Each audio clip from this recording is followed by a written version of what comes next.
Karena jin itu ada yang menetap di rumah seorang muslim, ada juga yang mereka gentayangan ke sana kemari mencari kesempatan untuk masuk ke rumah kaum muslimin. Alhamdulillahi Rabbil Alamin. Bismillahirrahmanirrahim. Assalamualaikum warahmatullahi wabarakatuh.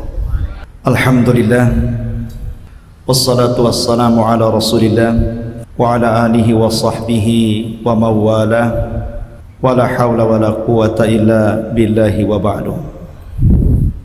Hadirin dan hadirat rahimani wa rahimakumullah. Dan tema pada sore hari ini kita coba mengangkat satu tema tentang alamul jinni wasyayatin, mengenal alam jin dan juga syaitan. Ma'asyiral muslimin yang dimuliakan Allah Subhanahu wa taala, kita tahu bahwa beriman dengan adanya jin dan syaitan adalah sebuah kewajiban, karena yang mengingkarinya bisa kafir. Karena jin disebutkan di dalam Al-Qur'anul Karim.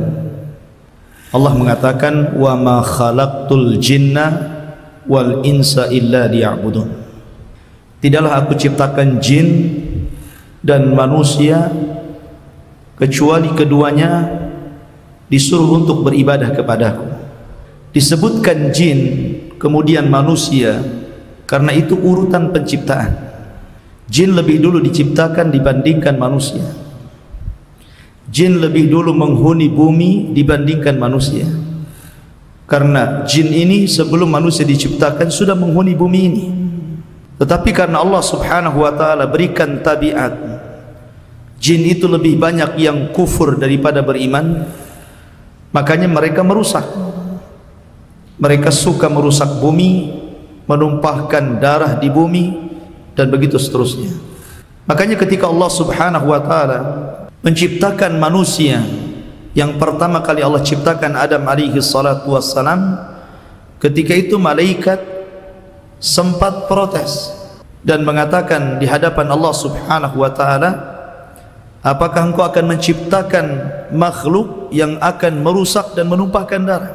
Padahal kami ya Rabb adalah umat yang senantiasa bertasbih dan memujimu. Tapi Allah Subhanahu wa taala mengatakan, inni a'lamu ma la ta'lamun. Aku tahu, kalian tidak tahu. Dan ternyata ketika Allah Subhanahu wa taala ciptakan manusia, malaikat baru tahu bahwa di antara turunan-turunan manusia ada yang menjadi nabi dan rasul.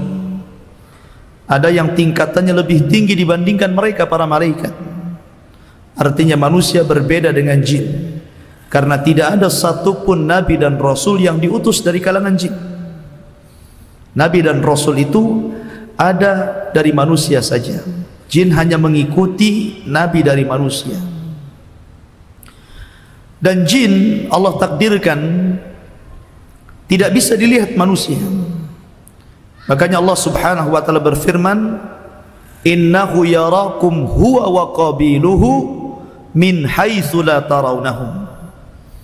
Sesungguhnya dia, maksudnya jin dan syaitan, mampu melihat kita, dia dan kesekutunya, dia dan kabilahnya, tapi kita tidak bisa melihat mereka.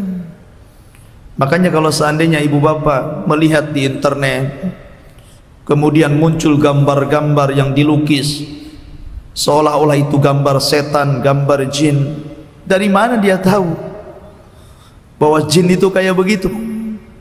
Sementara Allah Subhanahu wa taala mengatakan dia melihat kalian dan kabilahnya di tempat yang kalian tidak bisa melihat mereka. Jadi kita tidak bisa menggambarkan mereka seperti apa, bagaimana rupanya, bagaimana bentuknya. Tetapi Rasul hanya mensifatkan bahwa rupa mereka itu buruk dan menakutkan. Tapi tidak ada manusia yang mampu melihat seperti apa bentuk mereka. Akan tetapi mereka bisa tasyakul. Tasyakul itu artinya beralih rupa. Dan kebanyakan beralih rupa itu kepada binatang-binatang yang berwarna hitam biasanya. Makanya Nabi SAW ketika mensifatkan anjing hitam, maka Rasul mengatakan kalbul aswad minasyaitan, bahwa anjing hitam itu terkadang jelmaan syaitan.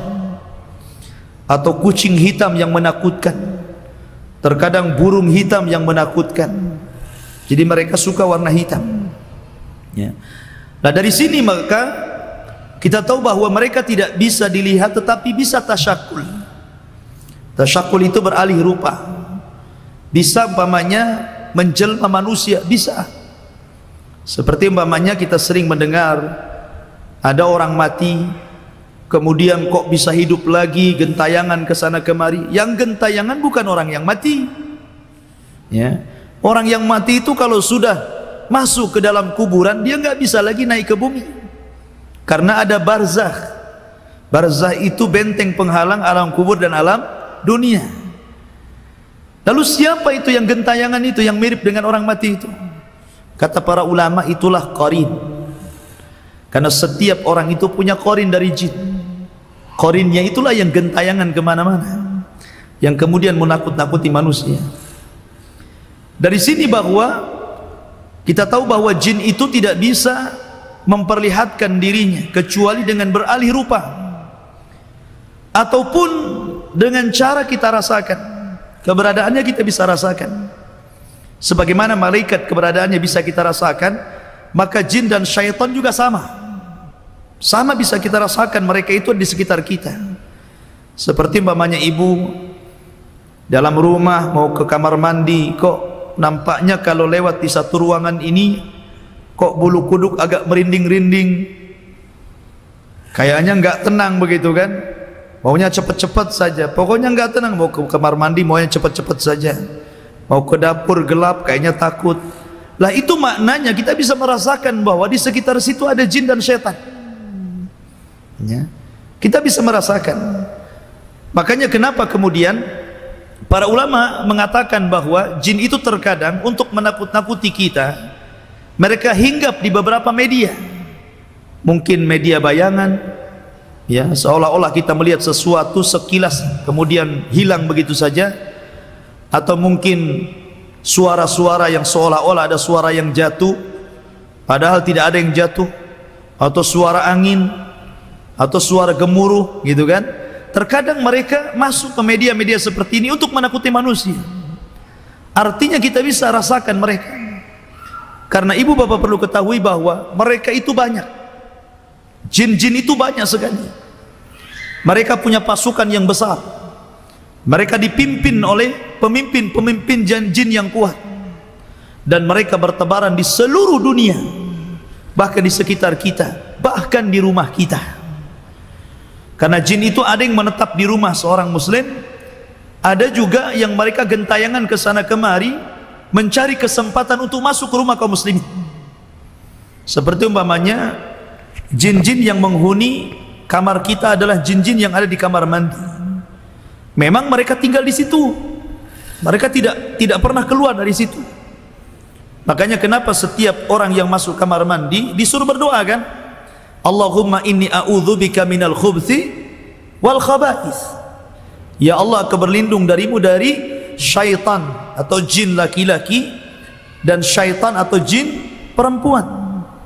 Sebab kalau seandainya kita tidak berdoa seperti ini kemudian masuk kamar mandi, maka mereka melihat aurat kita.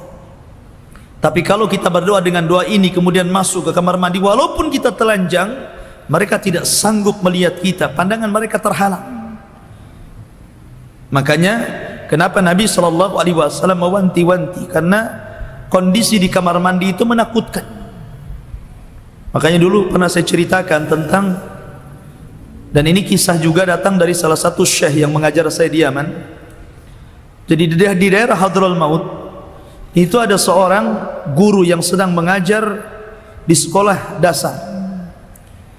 Jadi ada salah satu muridnya itu mungkin melakukan kesalahan di kelas, akhirnya dihukum.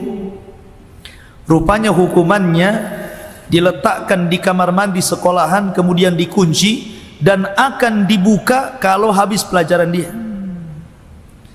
Akhirnya setelah selesai pelajarannya, Allah takdirkan lupa dia, masih terkunci itu di kamar mandi sampai dia pulang. Lupa kalau dia ngukum salah satu muridnya itu yang perempuan. Baru dia ingat tengah malam, dia ingat bahwa dia telah menghukum salah satu santrinya. Dia ngomong sama suaminya dan mengatakan bahwa saya sudah menghukum salah satu murid perempuan saya di kamar mandi. Keduanya cepat-cepat datang ke sekolah. Kemudian setelah dibuka pintu kamar mandi itu, rupanya anak itu berubah. Jadi rambutnya yang tadinya hitam menjadi putih semuanya, dan kulitnya menjadi keriput. Tua sebelum waktunya pada anak kecil itu.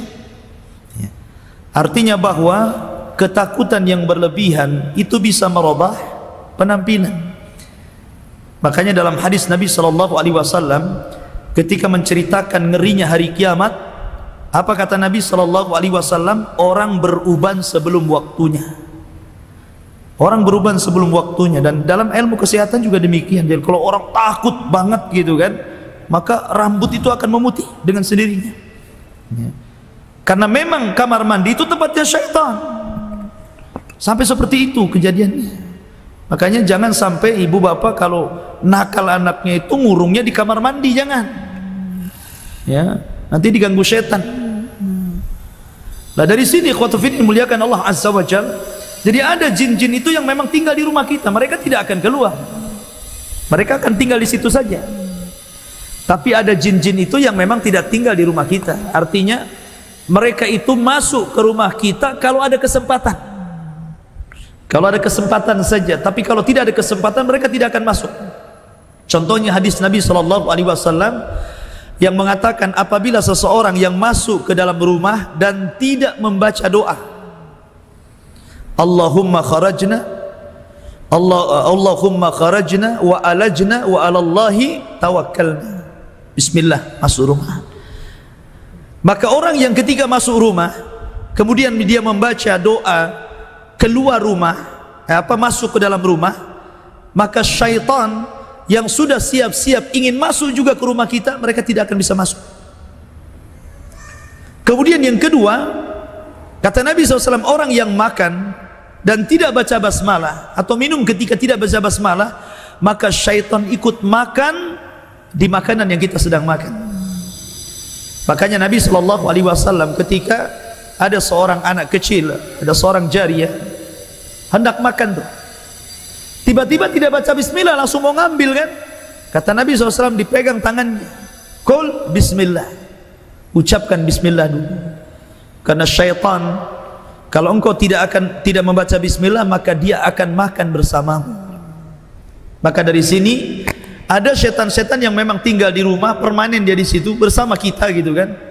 Ada setan-setan yang memang datang dari luar dan masuk ke rumah kita. Tapi ibu bapak tidak perlu takut.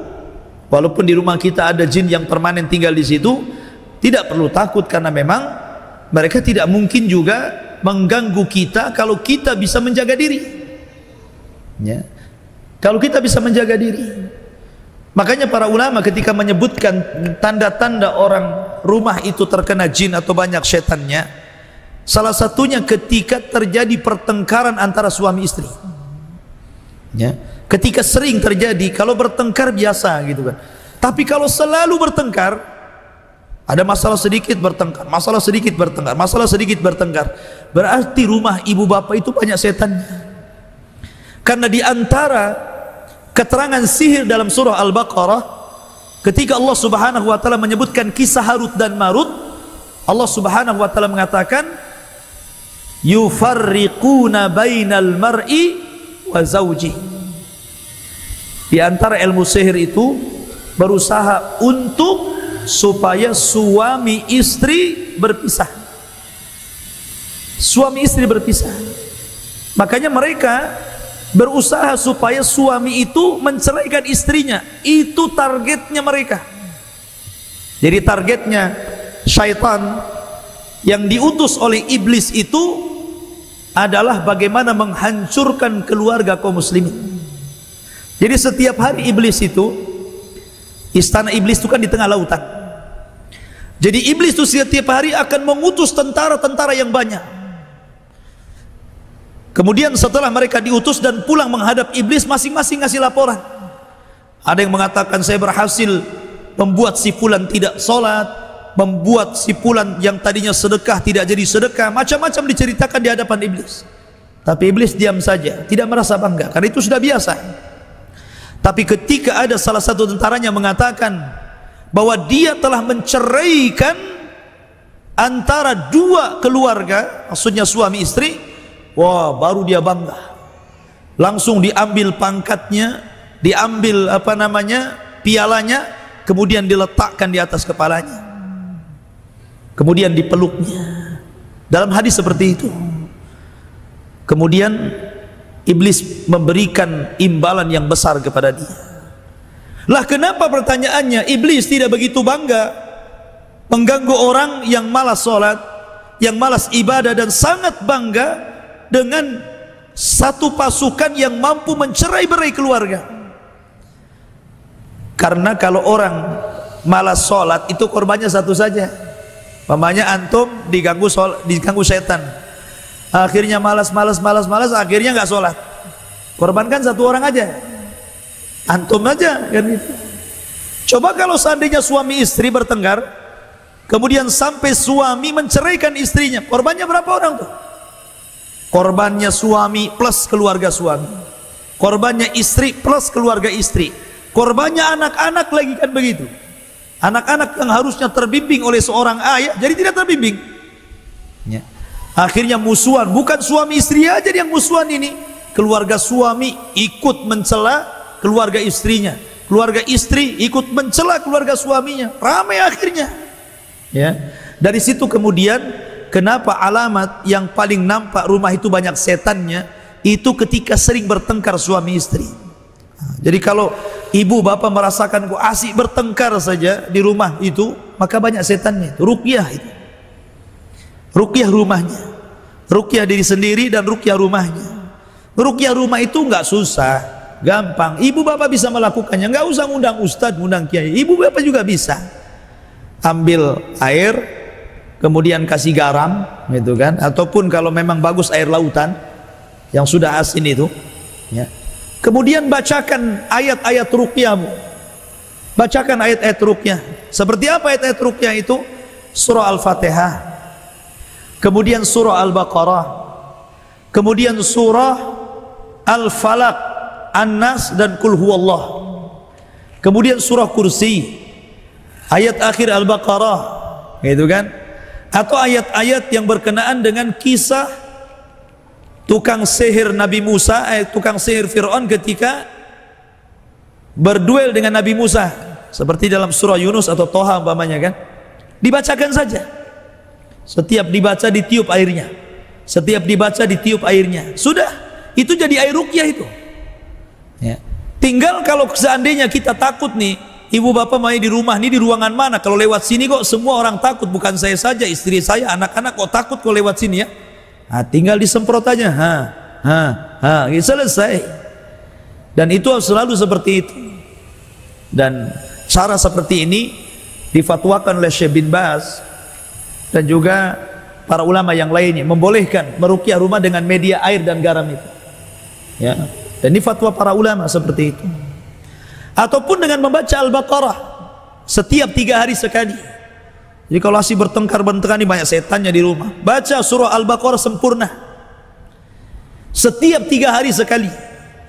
Kata Nabi SAW, man qara'a surat al-Baqarati yunfaru anhu minhu syaitan. Siapa yang membaca surah Al-Baqarah, maka setan-setan akan lari, setan-setan akan keluar dari rumah kita.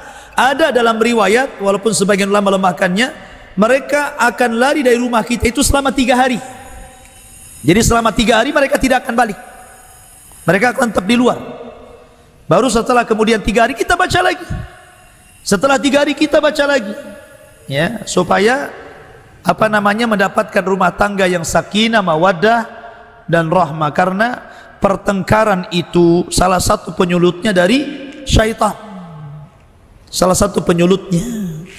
Ya memang tidak mesti dari setan ya, tetapi kebanyakan pertengkaran rumah tangga itu dari setan. Makanya banyak-banyak isti'adzah, banyak-banyak berzikir, khususnya ibu-ibu ya, yang memang ibadahnya memang difokuskan di rumah. Kalau laki-laki itu kan di masjid, tapi kalau ibu-ibu itu kan difokuskan di rumah.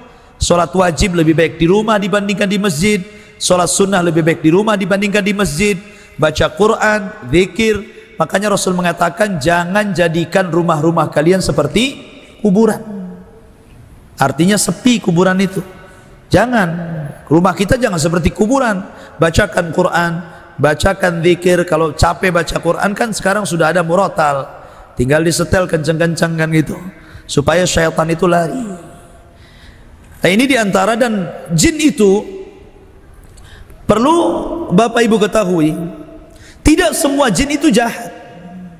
Ada jin yang beriman, ada juga jin yang kafir. Ada jin yang fasik, ada juga jin yang musyrik gitu kan. Karena Allah yang mengatakan, wa inna minna salihuna wa minna duna dzalik kunna tara'iqa qidada. Di antara kami, kata jin, ada orang-orang saleh, ada orang yang ahli salat, ada orang yang ahli puasa, ada orang yang ahli qiyam lail, ada orang yang ahli sedekah. Tapi ada juga yang tidak seperti itu. Maksudnya malas sholat, malas puasa, malas zakat, malas zikir, malas baca Quran gitu kan. Kunna tara'iqa qidada. Kita ini berjenjang-jenjang, sama dengan manusia kan. Ada yang ahli sholat, ada yang ahli puasa, ada yang ahli sedekah, ada juga yang malas sholat, bahkan tidak sholat. Ada juga yang malas puasa, bahkan sengaja berbuka di bulan Ramadan. Jadi kehidupan jin itu kurang lebih dalam beragama dengan kehidupan manusia ya. Akan tetapi orang-orang yang beriman dari kalangan manusia lebih banyak dibandingkan jin-jin yang beriman kepada Allah. Jadi secara mayoritas mereka lebih banyak kufur, tapi manusia lebih banyak beriman karena tabiatnya seperti itu. Jadi mereka itu juga ada yang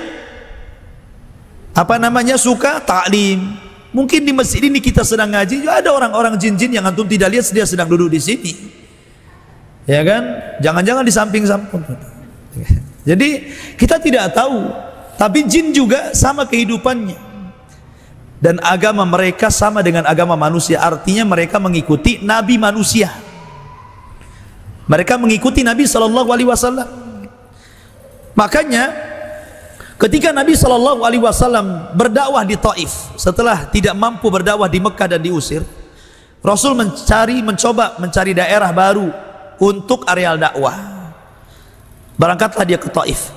Sampai di Taif ditolak juga orang Taif, bahkan lebih kencang lagi, sampai melempari Rasul, sampai Rasul berdarah-darah itu.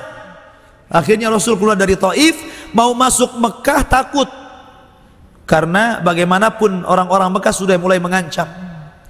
Barulah Rasul bisa masuk ke Mekah itu setelah ada jaminan dari ayahanda Zubair bin Mut'im. Ya, dia ada jaminan di situ. Tapi sebelum ada jaminan, Rasul tidak berani masuk Mekah. Jadi Rasul berada di perbatasan untuk mencari yang bisa menjamin dia supaya bisa masuk Mekah lagi. Lah selama di perbatasan kota Mekah, Nabi SAW tersesat jalan sampai di kebun kurma. Disitulah Nabi SAW sholat dan mengencangkan suaranya. Rupanya ada sekitar 6 jin ataupun 7 jin itu nyasar ke situ. Karena kita tahu bahwa sebelum diutusnya Nabi SAW, langit itu tidak dijaga. Jadi jin itu bisa naik ke langit, mencuri dengar perkataan malaikat yang kemudian disampaikan kepada para dukun. Tapi setelah diutusnya Rasul, langit itu dijaga dengan cara apa? Memfungsikan bintang. Makanya kalau kita lihat meteor-meteor itu kan, di zaman itu meteor-meteor itu tanda Allah melempar setan, sehingga setan gak berani lagi naik. Tetapi setelah diutusnya Rasul, maka tidak ada satupun jin yang mampu naik ke langit, karena akan dilempar oleh bintang. Sehingga kemudian pimpinannya iblis ini merasa heran, aneh, macam mana nih anak buah dia tidak bisa naik. Sehingga mereka disuruh untuk mencari-cari berita, kenapa kemudian mereka tidak bisa dan tidak sanggup naik ke langit. Akhirnya disebarlah jin ke sana kemari itu, mencari berita, macam mana kok bisa terjadi seperti itu. Rupanya ada jin sekitar 6, 7 atau mungkin 8 nyasar sampai di kebun kurma. Tiba-tiba mereka melihat Nabi SAW sedang sholat dan membaca Al-Quran dikeraskan. Didengar sama jin-jin itu, rupanya sedap juga. Akhirnya kemudian jin-jin itu beriman. Ya, beriman dengan Rasul, dan itulah jin yang pertama kali beriman dari kabilah Yaman. Jadi jin-jinnya orang Yaman dulu yang pernah pertama beriman kepada Nabi sallallahu alaihi wasallam. Baru setelah itu mereka pulang ke Yaman dan mendakwai kepada jin-jin yang ada di Yaman. Maka ratusan bahkan ribuan masuk Islam.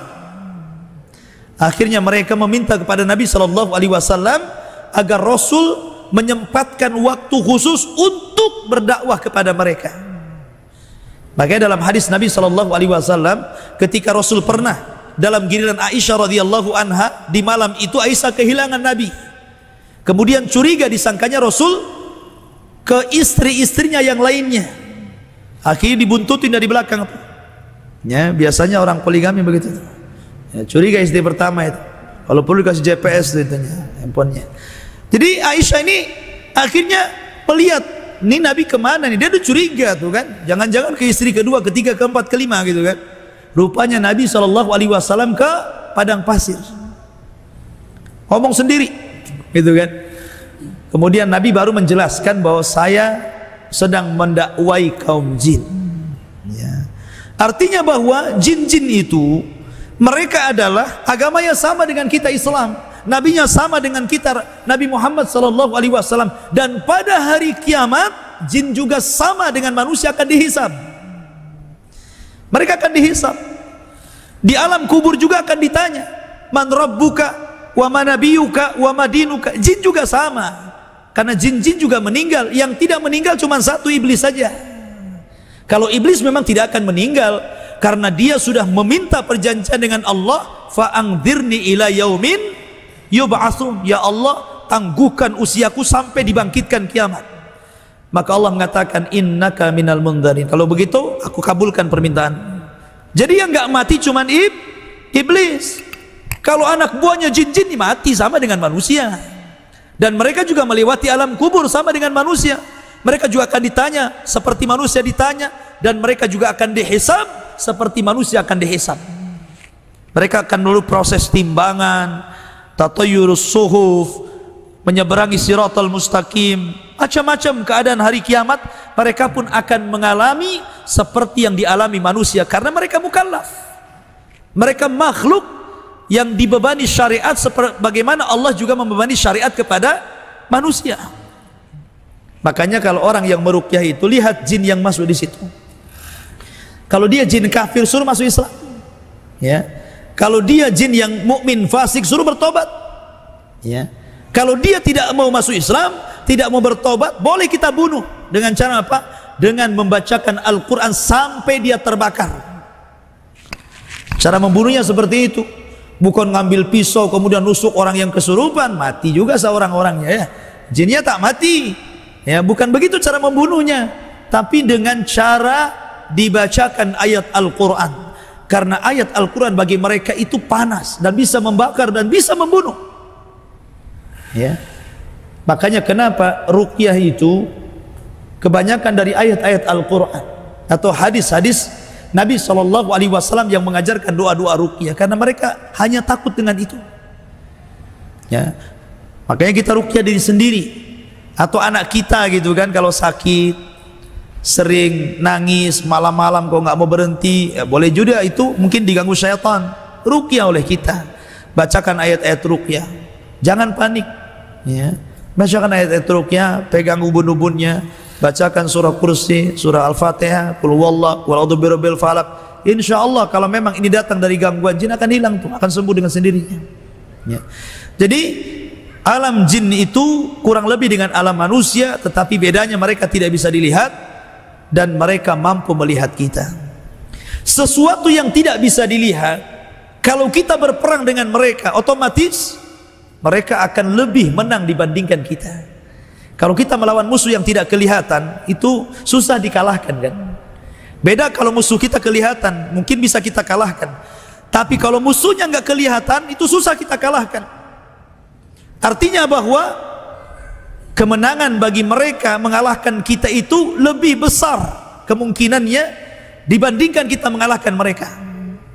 Tetapi walaupun demikian, agama Islam mengatakan bahwa sekuat-kuatnya jin, Walaupun mereka tidak bisa dilihat oleh kita dan mereka bisa melihat kita, dan mereka punya tentara yang banyak dan pasukan yang kuat, tetap saja Allah mengatakan inna kaida syaitan kana dha'ifa. Sesungguhnya tipu daya setan itu lemah, bisa kita lawan. Ya. Bagaimana cara melawan mereka? Cara melawan mereka dengan Al-Quran, dengan zikir, dengan doa. Ya, itu cara melawan mereka. Karena kita tidak mungkin melawan mereka dengan senjata, dengan pedang, dengan pistol. Nggak mungkin, mau nembak siapa nggak kelihatan. Ya. Jadi cara memerangi mereka itu dengan ayat-ayat Al-Quran. Seperti umpamanya doa-doa ruqyah ataupun zikir-zikir pagi dan petang. Karena di lingkungan kita sendiri dalam rumah itu ada saja setannya. Di kamar kita ada setannya, di kasur kita ada setannya, ya kan, di ruangan tamu ada setannya. Hampir semua isi rumah itu kalau tidak berzikir setan semuanya. Makanya kenapa Nabi SAW mengatakan kalau kita hendak tidur, kita disuruh baca apa? Qul huwallah, Qul a'udzu birabbil falaq, Qul a'udzu birabbin nas. Kemudian diusap-usap sampai sekenanya 3 kali. Ya. Jadi baca dulu a'udzubillahi minasyaitonirrajim, Qul huwallahu ahad, Allahus samad, lam yalid walam yulad walam yakul lahu kufuwan ahad. Bismillahirrahmanirrahim. Qul a'udzu birabbil falaq min syarri ma khalaq wa min syarri ghasiqin idza waqa min syarri nafatsati fil 'uqad min syarri hasidin idza hasad. Bismillahirrahmanirrahim. Qul a'udzu birabbin nas malikin nas ilahin nas min syarril waswasil khannas alladzi waswisu fi sudurin nas minal jinnati wan nas. Usap-usap. Begini kan? Nah, sekenanya usap-usap. Nanti baca gitu lagi. Baca 3 kali. Ya, baru membaca doa tidur, baru tidur. Ya. Karena kata Nabi SAW, maka selama dia tidur sampai pagi hari, maka dia terhindar dari sihir. Kalau sihir saja kiriman orang tidak bisa menyihir orang ini, maka tentu jin-jin yang tidak dikirim orang dan iseng-iseng masuk ke tubuh kita tidak bisa lagi. Yang kiriman saja nggak bisa masuk, apalagi jin-jin yang biasa. Karena jin yang kiriman ini bukan sembarang jin. Karena ini ada perjanjian antara dukun dengan dengan jin-jin yang sakti, kan begitu. Nah, ini salah satu contoh bahwa mereka itu lemah. Makanya ada satu kisah di zaman Rasul. Abu Hurairah radhiyallahu an adalah sahabat yang disuruh Rasul untuk menjaga badan zakat, Baitul Mal. Disuruh tuh. Tiba-tiba malam hari ada orang nyuri zakat. Dikejar sama Abu Hurairah, ditangkapnya. Kamu nyuri. Ya.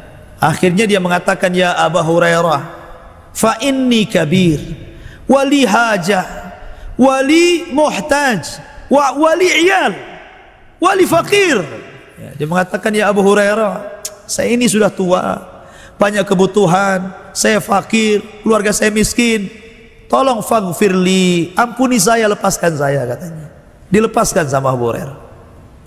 Kemudian besoknya Abu Hurairah berjumpa dengan Rasul. Rasul tahu. Karena yang ngasih tahu siapa? Jibril.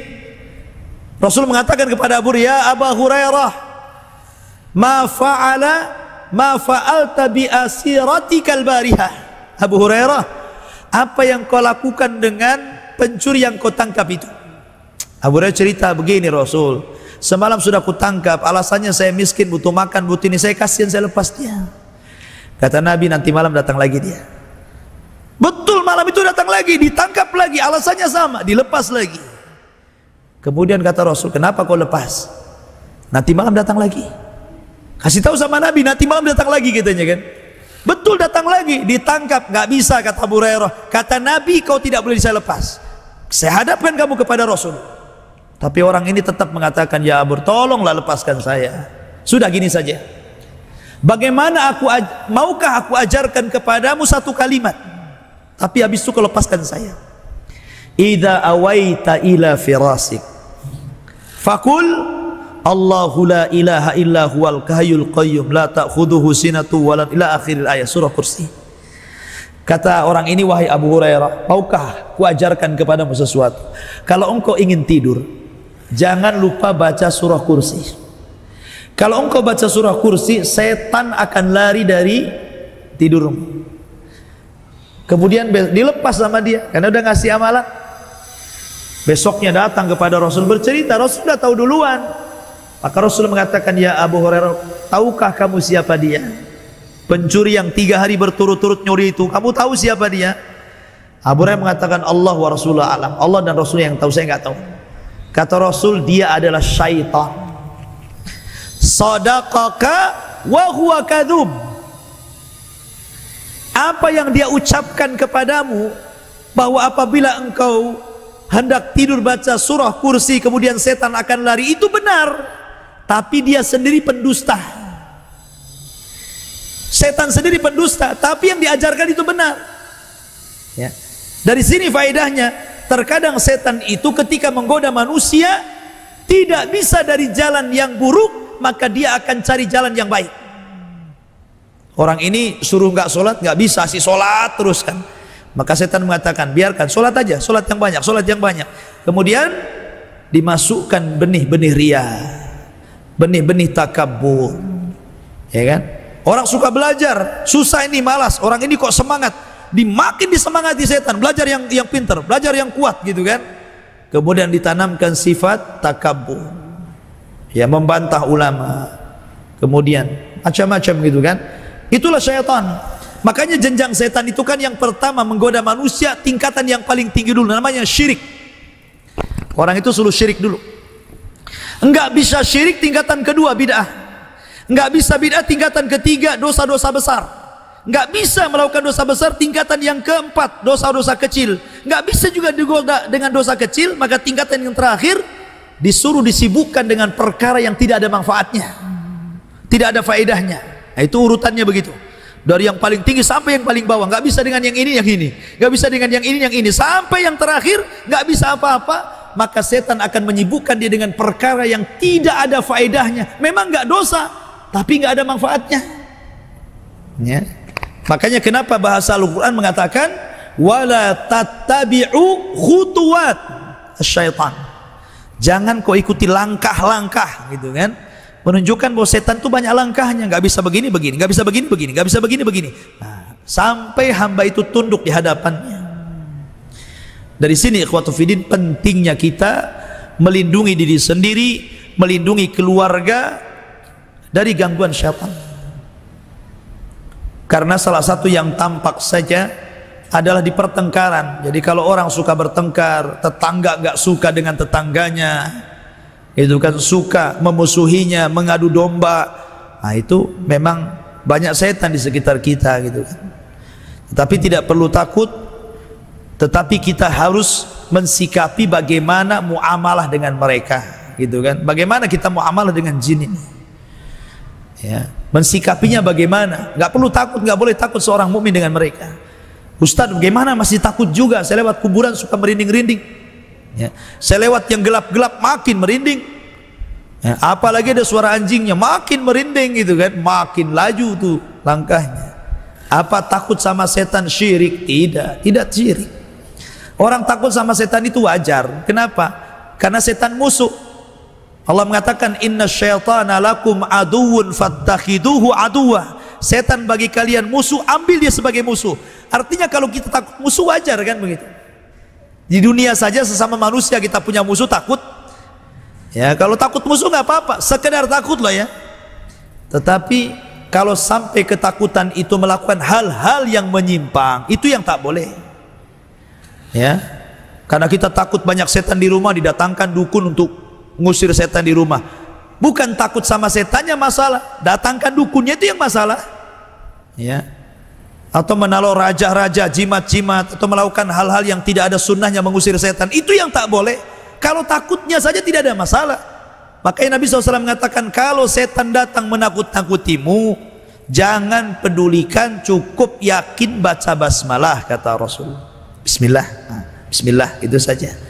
Jadi kalau seandainya kita lewat kok rinding-rinding, bismillah, bismillah, itu saja cukup. Itu sabda Nabi, kita harus yakin.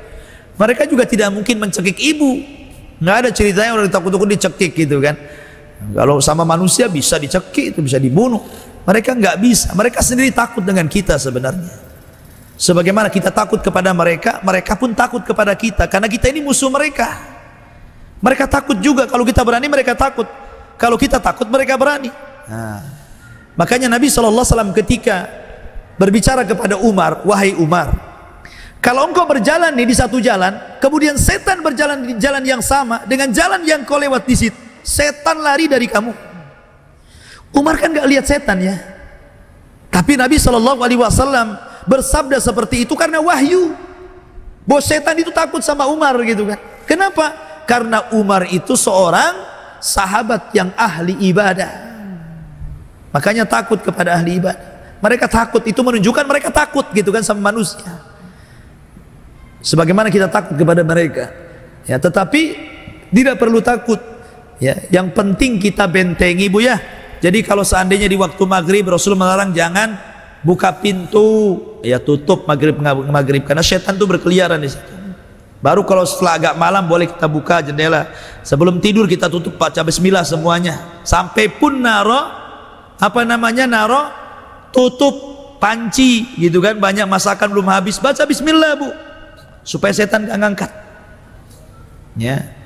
Makanya setan itu juga menanti-nanti makanan dari kita. Sebagian ulama mengatakan salah satu makanan jin apa? Tulang. Jadi kalau orang makan tulang, anggaplah sop tulang gitu kan, kemudian setelah habis nih daging yang kita makan, kemudian kita lempar ke tong sampah, baca bismillah, bismillah, maka tulang itu akan tumbuh kembali dagingnya dan akan dimakan jin. Akan dimakan jin, karena itu makanannya ya.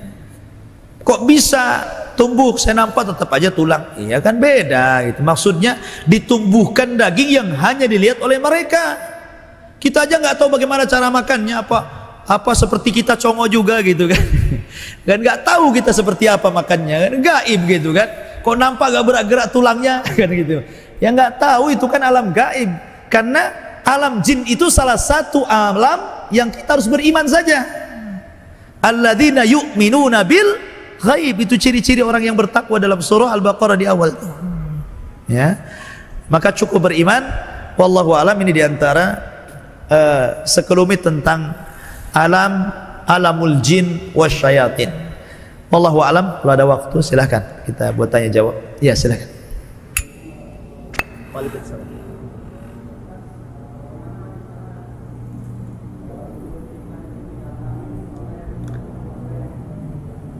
Mimpi. Iya, alhamdulillah. Mimpi itu ada dua macam. Ada mimpi dari Allah, ada mimpi dari syaitan.